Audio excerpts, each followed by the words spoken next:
Hello, everyone. My name is Jerry Wise, and today I have a good friend of mine and associate at Jerry Wise Relationship Systems, Yitz Goldberg, joining us, and we are going to be talking about building stamina in self-differentiation. We're going to talk about why that's important and also talk about maybe how we can nurture that particular factor and nurture that element of self-differentiation. Yitz, you want to say hi to everyone? Welcome. Hey, everyone. Thank you, Jerry, for having me on here again. It's been a while, so I'm happy to be back. It has been a minute. Of course. Yeah. And we've had a good response of people who have watched our videos in which we did a dialogue between you and I about a topic where we could go a little deeper. And that's what we're hoping we can do today, though we don't need a 3-hour video to go deeper, but at least we'd like to do take a smaller topic regarding self-differentiation and kind of expand on it. So why is this important? And again, why is building stamina matter? You know, we've both been reading Edwin Friedman and we've been studying him, and I have for years, and you have also, and he talks about this as an important aspect of either maturity or self-differentiation. Why? Yeah. Well, the first thought that comes up is that any well-differentiated organism, whether it's a person, a family, an organization, or even a simple cell in our body, it needs to have strong stamina for it to be healthy. And if it doesn't have strong stamina, then other organisms take over its power. And to me, that's why this is important, because when we talk about self-differentiation, right, we are trying to build a self that is strong, that is clear, that is present, that is calm, that is non-reactive. And to be all of that, you need strong stamina. Because you're dealing with relationships with other people, you're living in a world with other people, right? You're living in a world with other organisms as well, and that's the job of being in which we function in systems. Yeah, and that's the job of being self-differentiated in a system with other differentiated people. Hopefully. Absolutely. And I would add to that any person, any organism, any person needs to have the ability to stay on course. And that's just basically a life force that we need to be able to stay on course. Because if we don't stay on course, we then get sick. You know, and that's true of a cell, that's true of a person, it's true of a society. I mean, it's true of a leadership, that we need that ability to stay on course. And because there's all kinds of forces in our universe, in our body, in our relationships, at work, in society, that want to pull us off course. And so we tend to be healthier if we stay on course. For and those forces, I think it's important to say that those forces are normal, they're automatic, they're mindless, they're natural, they happen. Like, meaning this is what happens in a world with other people, right? We're talking about being differentiated ourselves. And when we understand that we want to be differentiated, that also means understanding that other people have the right to be differentiated as well. And that tension between two differentiated people, or between someone who's not differentiated, also there's also tension between people who are not differentiated or not. That requires certain stamina to be able to deal with those forces and stay differentiated.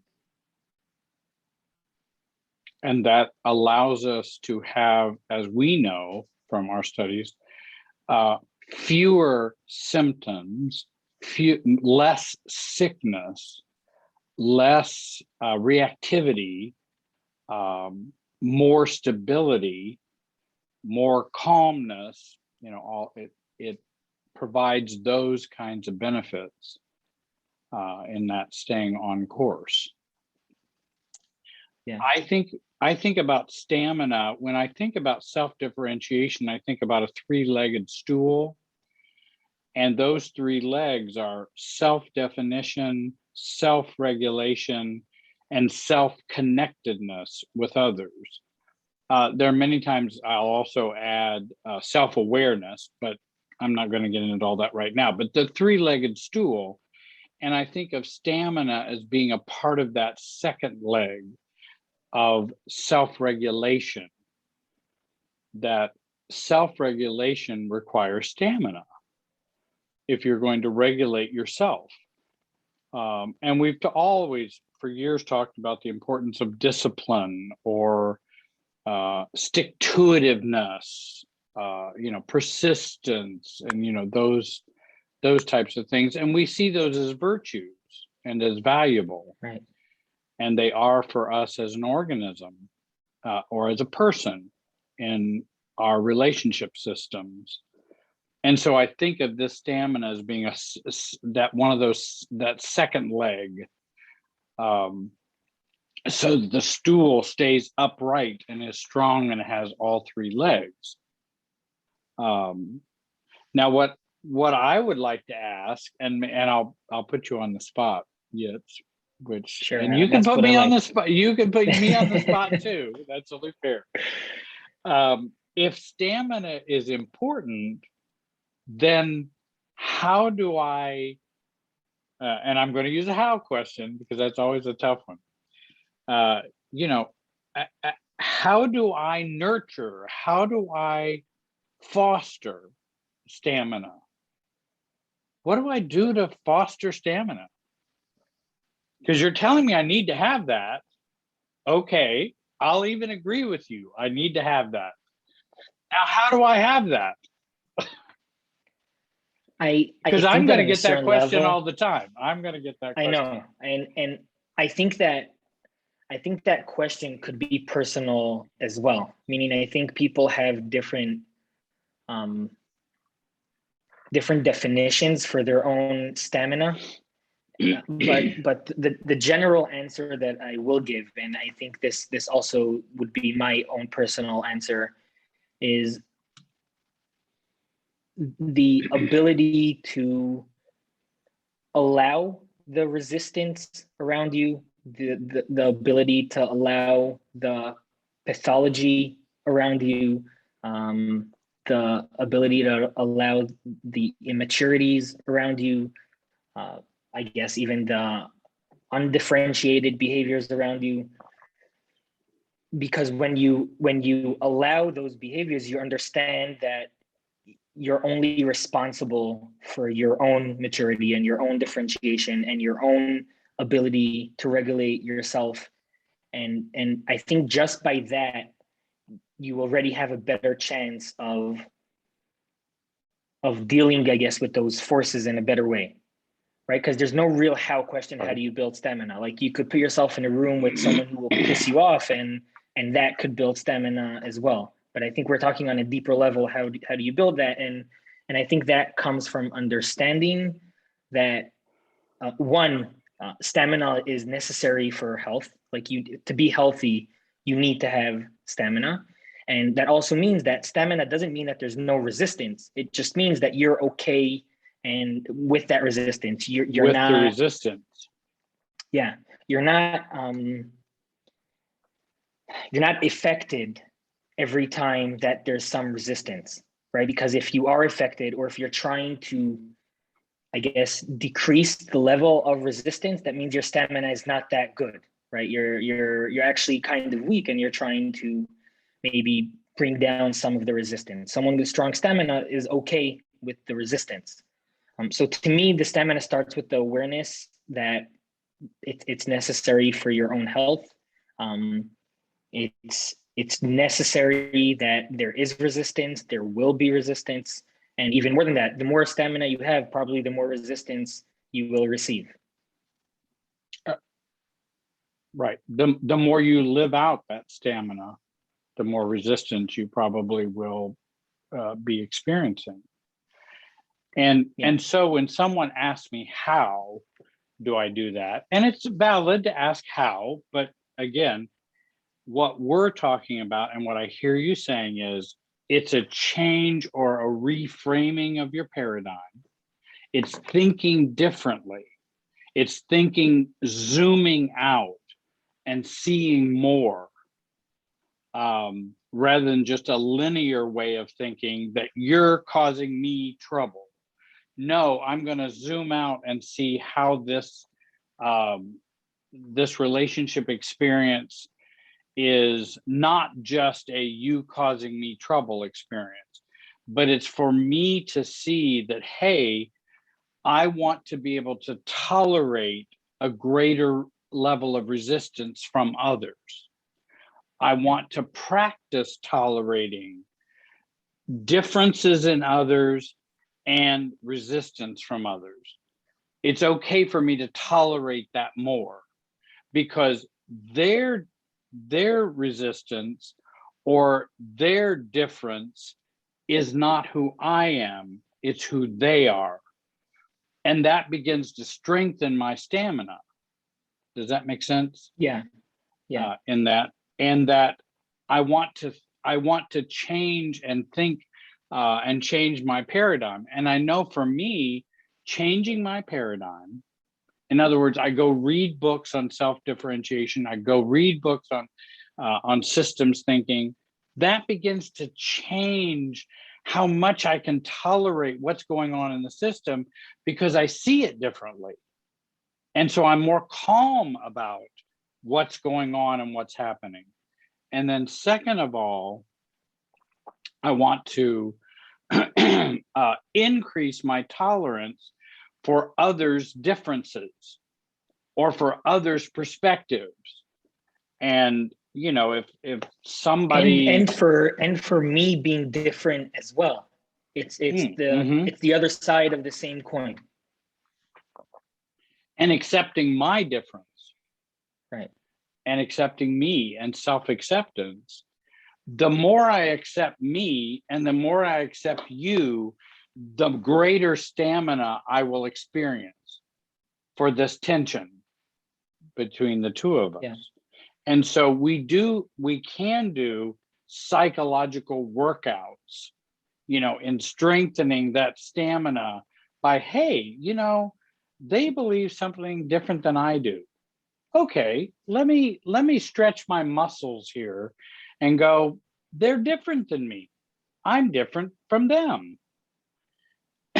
That makes me stronger and having more stamina. Zooming out also allows you to observe when you're resisting other people's stamina as well. And I think that is also part of building our own stamina, and of the differences that you're talking about now is understanding that very often the resistance that we feel towards others, different, even when we get angry at someone else, or when we think someone is being selfish, when we feel left out, or any of those emotions, could very often show that it could show someone else's stamina at that moment and our own resistance to that stamina. And I think understanding that also allows us to behave in that way when we need to, right? When we need our own to grow our own stamina. And I think you said it right. It's about zooming out, but focusing in, right? That would be Yes, zooming the out work. and focusing in. That would be the workout. That's the when people say how, well then let's work on zooming out and zooming in. To me, I Yeah. think it's an excellent way of saying that in simple terms. That is the work to do that. When I think of stamina, when I think of no stamina, maybe sometimes it's good to think of no stamina, because then we I can was going to understand what ask you what would be the opposite, right? I think we more often feel the non-stamina than the stamina. So right, and you and I both have had to struggle with stamina and staying on course, and that's just a part of the work of self-differentiation. And I think of a pinball machine, and the ball goes around. You shoot it, and the ball goes around. And if you have no stamina, all you do is just hit all the paddles and go bing, bing, ping, ping, ping. And that's no stamina. When I think of stamina, I think the ball goes up, and then we work at avoiding that paddle, avoiding this ping, avoiding that panel, and that takes some stamina to do that rather than just free going and I just ping, ping, ping all around. Stamina is having a course that we're taking that I understand the resistance forces to get to the bottom of the ping pong machine. And so I want to avoid and work at avoiding those paddles, avoiding those pings that I'm hitting, and moving down to the bottom. And the otherwise it's just a pinging all around and I hit everything. Yeah. I just remembered, like yesterday I was walking in the street and I saw a tree that the bricks on the sidewalk, it kind of grew under and it picked up the bricks of the sidewalk. And when I think of it from a stamina point of view, that tree has like a strong presence, right? And technically the sidewalk needed to organize itself to the stamina of the tree, versus a tree that was weaker. Yeah, versus a tree that was weaker that wouldn't have done that, right? That the sidewalk would have stayed how it was originally. And I think part of the work is building that level of stamina in our presence, in our differentiation, in our self, that will allow us to unacceptably be who we are. And I know we're going to be talking about in another video the whole notion of resolve. And I think of stamina as being that physical energy and strength, and resolve maybe being the mental and belief part of resolve, and stamina is the physical and strength part.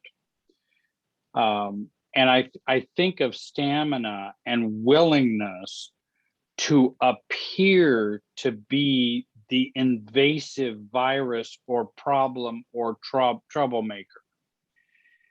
Whereas stamina and me being self is not really an invasive virus or a problem or a troublemaker, but I need to be able to be willing to be seen that way, because I'm doing something different from the way the system operates.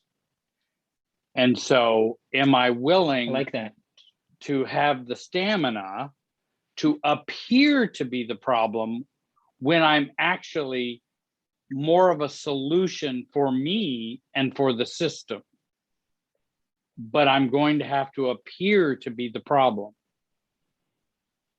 Because if you don't appear to be the problem, then you're just caught up in the system. And I don't like appearing to be a problem. I don't like appearing to be the troublemaker. I don't like I want everyone to just like me and just everything goes along just real smoothly. And I'm on board with everyone here.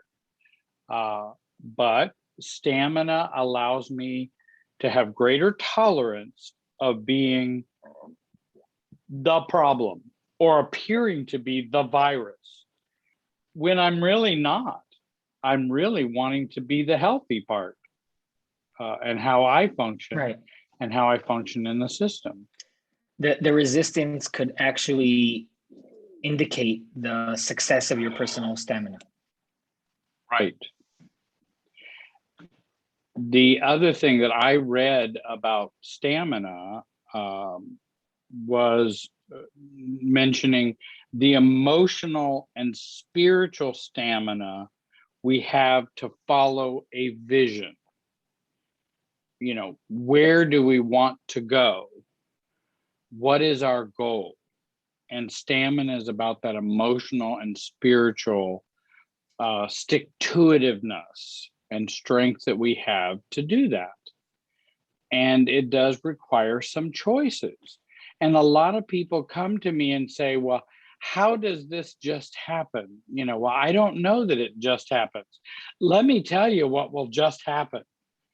No stamina and peace-mongering and going along with the way the system has always been. That's what will probably happen if we don't have stamina to follow a vision of what we have for ourselves, of being a self, operating in the system as ourselves. And that's really a challenge when we do that. And oops, well, there again, I thought I had shut that off. There's my little. I know another word that you use a lot in your videos is reactivity, and lack of stamina means reactivity. Right. We're going to be much more reactive without that stamina. And so I think, again, I help people with those psychological workouts of strengthening their own self. And I know you do the same when you work with clients. And both of us work with clients, excuse me.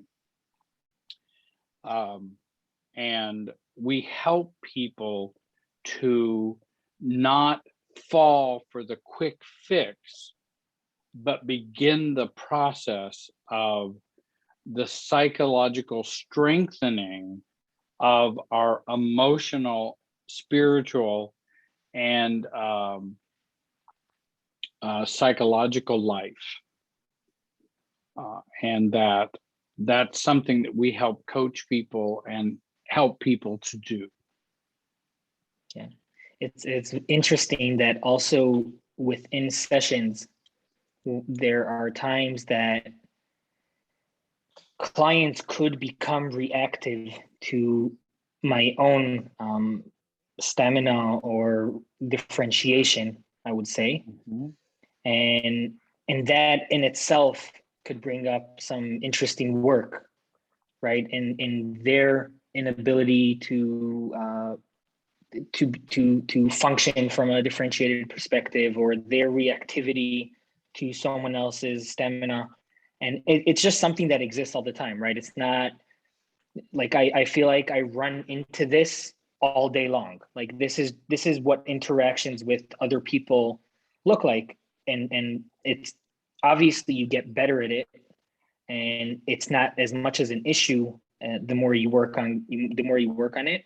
But there always will be times that you will feel more reactive, where you feel like you need to strengthen your stamina, no matter how much work you've put in until now. And when people say, well, how do I get that stamina, Jerry?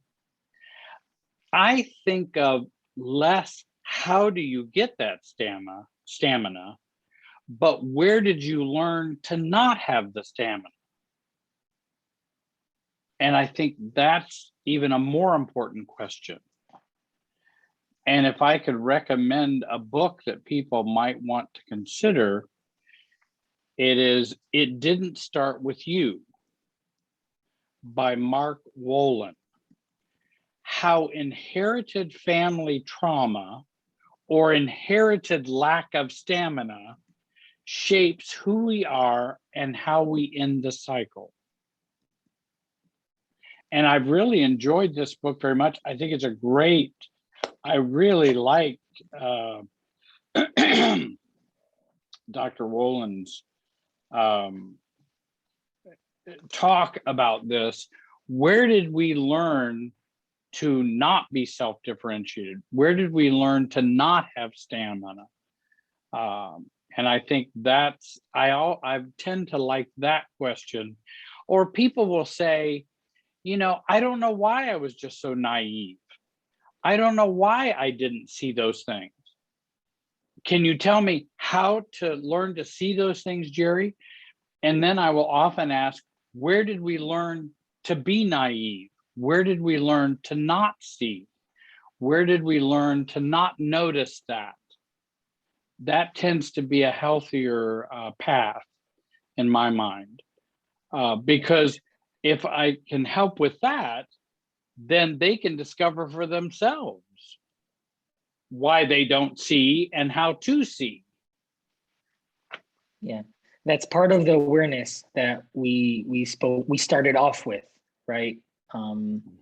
That helps you gain a better, to change a paradigm when thinking about this in general. Like when you have that information, it changes everything about how you see yourself and why you don't have it and what you need to do to build it, right? Because if you know why you don't have it, then you know also what you've missed and where for you it didn't work out.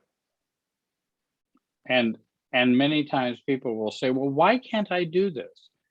Well, that may have started 3 generations ago. Are you willing to explore that? Oh, well, I just thought I'd get a quick fix, step A, B, and C, and we'd be on the way. Well, that would be nice. And if I had that answer, I'd be a billionaire. But it may take a little more exploring than that. Well, I know we need to bring our video to a close.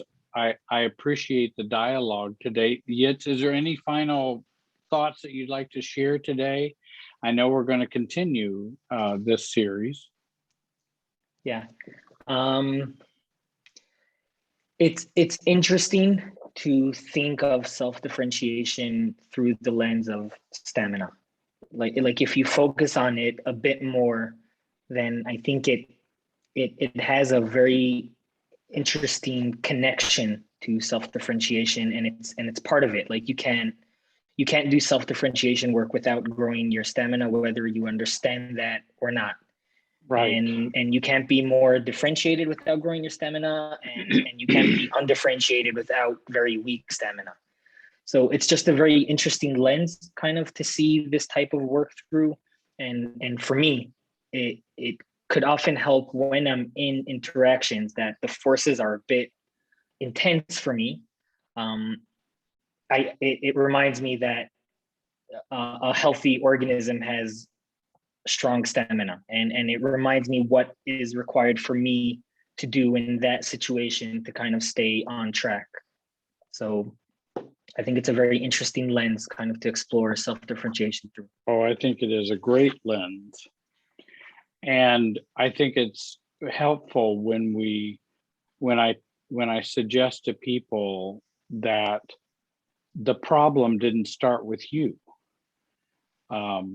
And it's not just about you. If we can widen the lens, we can then begin to see our way through to a clearer sense of self.